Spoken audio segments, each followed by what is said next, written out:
Hey guys, welcome back to my channel. If you're new here, don't forget to like, comment, and subscribe. Today I'm going to be talking about going through a pregnancy as a single mom, okay? Been there, done that before. I wanted to kind of talk about it, my experiences, things that worked for me, and then things that I may have wished I did differently. But if you are here and you are pregnant, then congratulations.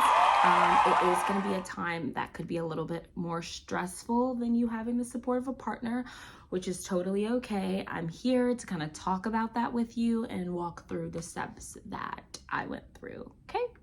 My son is now 3 or almost 3. He'll be 3 soon. And I was just like, I can't believe like everything that's happened between that time, okay? So I have 5 tips for you.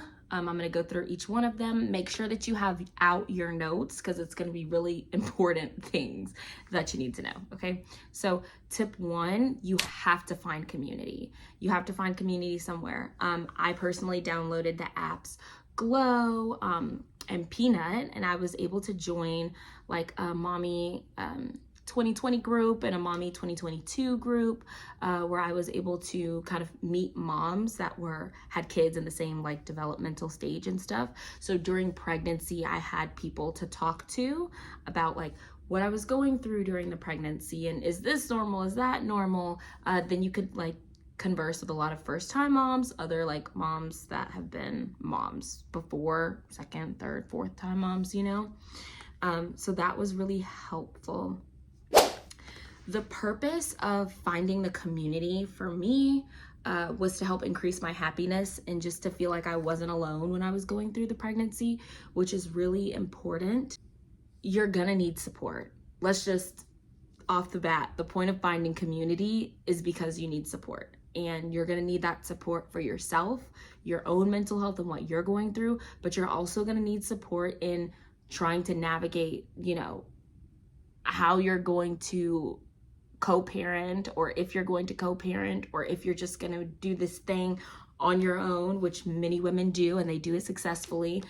And so, you know, you'll need the support when you're trying to navigate like how to communicate and talk to like your child's father about this, because I think you're probably more than likely not the only one in that circumstance, and different people do things differently. So being able to pull from other people's experiences was also really helpful for me, okay? Community.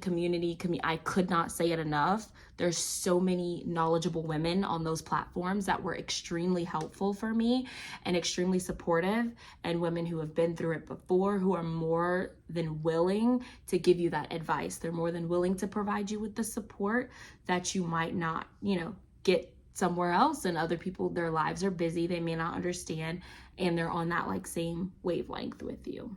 My second point is decide how you're gonna view yourself, okay? And change your mindset, because usually that's what you're gonna end up having to do anyway, okay?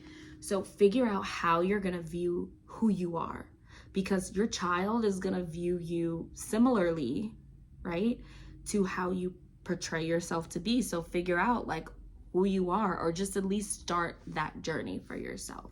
So in viewing yourself, this is where you're understanding that you are fully responsible for a tiny human that you're gonna have to raise into be a productive adult, okay? That's something really important. They're gonna make their mark on the world, however which way that they do it, and that's not something that's easy, right? So you're gonna have to make sure that you define who you are to help them find and love whoever they are and who they become to be, okay? Your child is gonna feed off of your energy, and they're gonna feed off of your experience. A lot of circumstances, you're gonna need to change your mindset. Instead of saying, why do I have to do this alone? Like, you know, I don't wanna be by myself. Instead, you need to be like, I get to raise this child, right? I get to be pregnant, because not every woman can experience or is going to experience what you're experiencing right now, right? This is going to be a moment that you will miss. I promise you will miss that moment, because usually pregnancy is as easy as it's gonna get when it comes to being a mom, right? For the average mom. Every pregnancy is different. Some are harder, I understand. But in the grand scheme of things, you're gonna miss this moment. So start in your mind thinking, I get to raise this child, my body can bear this child, I'm excited for what's to come, right? And you're putting yourself in that mindset.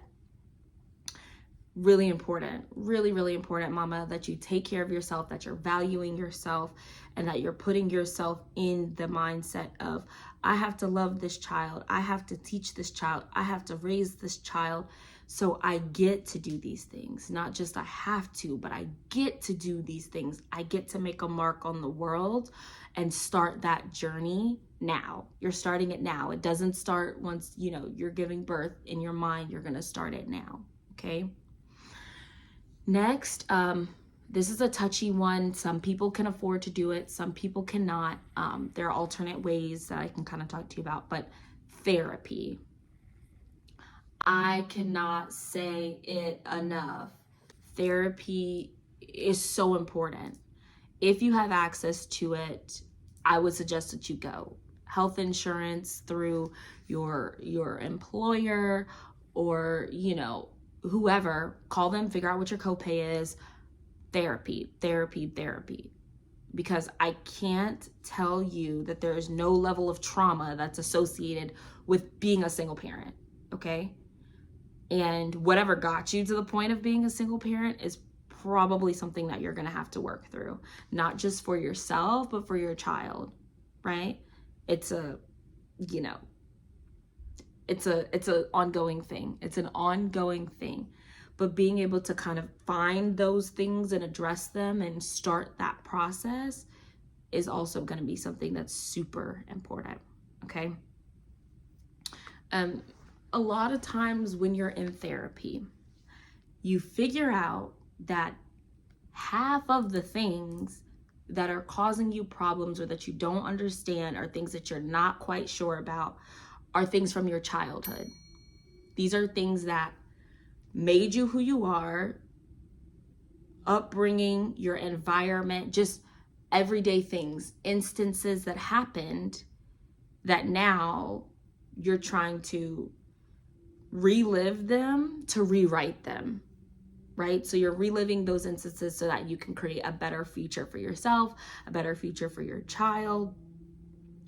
Like, you have to heal your inner child so that you can raise your own child. And I think a lot of adults don't understand that aspect of having to heal, their little selves, like little me had to heal for me to start raising, my son a better way than what I would have raised him if I didn't go back and have a conversation with my younger self and say, hey girl, let's talk about what happened there, why you were mad about this, and why does this cause you anxiety, and why does this specific thing cause you extra stress, or come on, little me. And it's a healing process. And it is totally okay to go through the healing process for a year, for 2 years. Like, you need to do that for yourself and for your child, because I promise you it makes it easier for everybody. Because then if you don't address it, whatever your trauma is, you're just gonna pass it right on to your kid. Because a lot of times we become what we don't like, because we'd rather become it ourselves than somebody else to become it to us, right? And so if you didn't like your mom yelling at you and screaming at you, then you become the person that's yelling and screaming because you never liked it happening to you, so you would prefer to do it to other people, right? No, go to therapy. Go to therapy, because that's just not allowed. I don't understand it. I just don't do it. Don't do it, okay? Just take a second, breathe, and go find that therapist. Now, if you don't know where to start, I highly recommend going to Psychology Today. It gives you like filters so you can go through like by insurance, by their specialty, you know, by your preference, gender, like all those different things, so to help you pick who you want. And when I went to select my therapist, I actually just went by the specialty, and then I just called and I interviewed them, because I'm hiring you to help me. Like, I'm paying you to help me. So I called and I interviewed probably at least 5. And I came across one that just had like, she started talking and she just made me cry. Like, tears were just streaming down my face. And I was like, oh my God. And she was my therapist. Like, we started our beginning conversations, and, you know, I guess it was like the first consultation that we had, and I knew that she was someone. I was like, okay, she's a winner. But that interview process is important, instead of just jumping right into a random therapist trying to figure out, is this for me? Like, no, you need to call them on the phone. Like, if they can't have a on the phone consultation and they gotta video you, or you have to come in and it's inconvenient, I guarantee you there's more therapists out there. Okay, pick somebody else.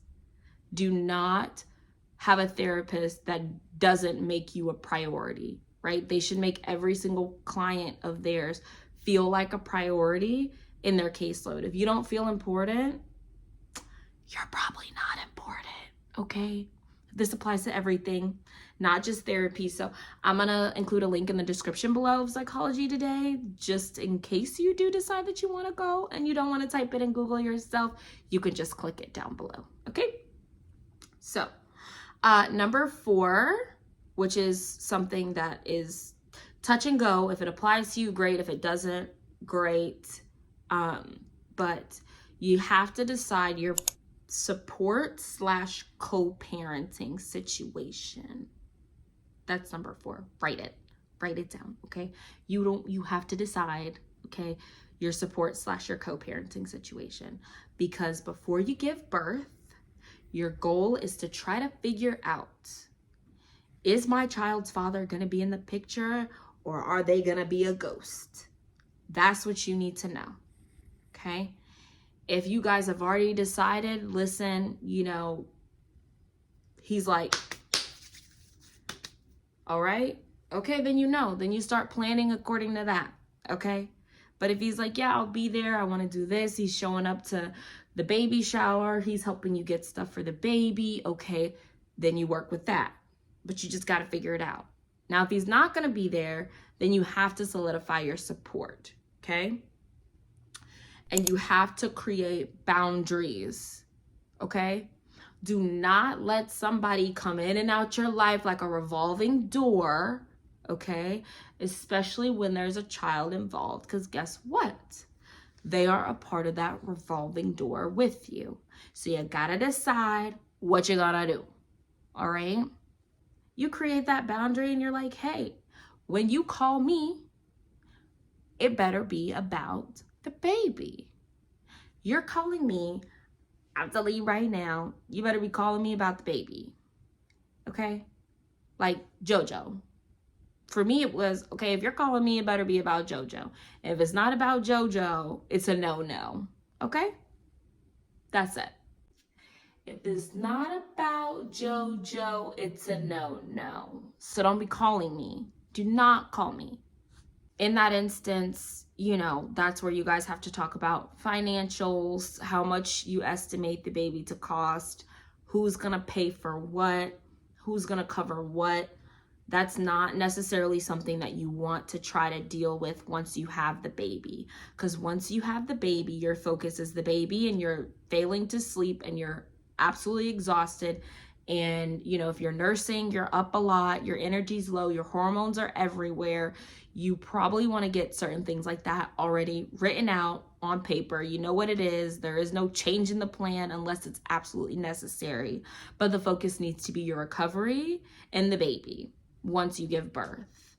Not when am I going to see the baby? What? No. All that stuff needs to be situated in advance. Okay? Just go ahead on, make that call. Ring, ring, ring. What you plan on doing? How much money you plan on providing? How do you plan on helping? If you don't, then create those boundaries, because you ain't coming in and out. So you need to pick. This is not In-N-Out Burger, okay? You need to either pick if you're going to be a part of this child's life, and if you're not, okay, bye-bye. All right? If you guys are entertaining the idea of a family and you kind of want to see how it's going to work out, just make sure that the decisions that you're making are good decisions for you and for that child. And not just say, I want my baby in a 2-parent household, and then both parents don't get along. You're chaotic. There's no love there. It's just fighting, but they're in a 2-parent household that is full of war every other day. You don't want that either. So just make sure that the decision you're making is what's best and what is healthy, which goes back to therapy, okay?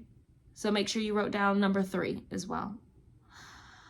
If this video was helpful, don't forget to like and subscribe and share with your friends. Comment, let me know which one was the most helpful for you, or what it was that you needed to hear that somebody else wasn't going to tell you.